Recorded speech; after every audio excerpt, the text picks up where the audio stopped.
bàkk réewum Sénégal mooy teraanga ak jàmm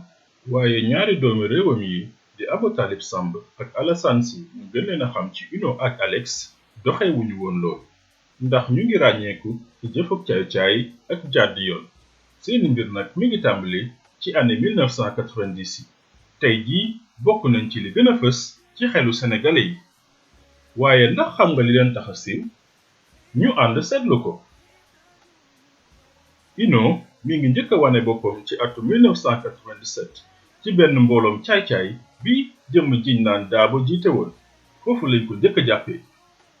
ba alkaati yi saytoo dëkkuwaayam fekk nañ fa ay ngànnaayu takk der ak alal yu jóge ci ak sàcc bi mu amaloon ak mbooloom caay-caay moomu la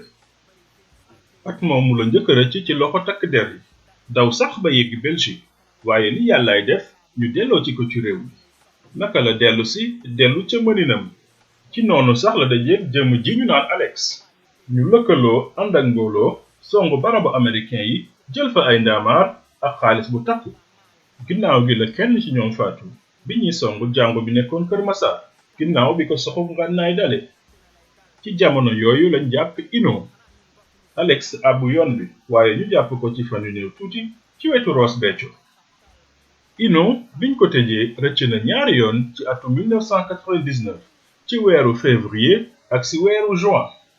bi ñu ko jàppee àttekat bi daan ko juróomi at yu mu war a tëdd waaye ñam naa ko neex na bàyyi naa ko amul Uno ak Alex defati ay pexe ba rëcc alkaati yi jàppaat ko dellowaat ko ndugg si waaye li ñu naan taamu jikko la Uno ak Alex jéem a rëccaat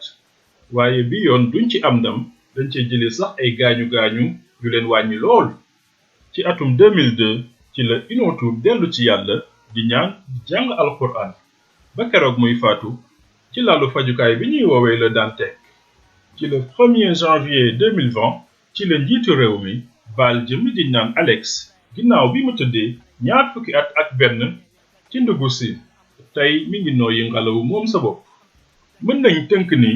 Uno ak Alex musuñoo faat bakkan ñoom kay ñi ngi siiw ci càcc gu ànd ak ngànnaay waaye seen ak rëcc gu bari ci loxo takk der yi mooy li yéem dëgg askan wi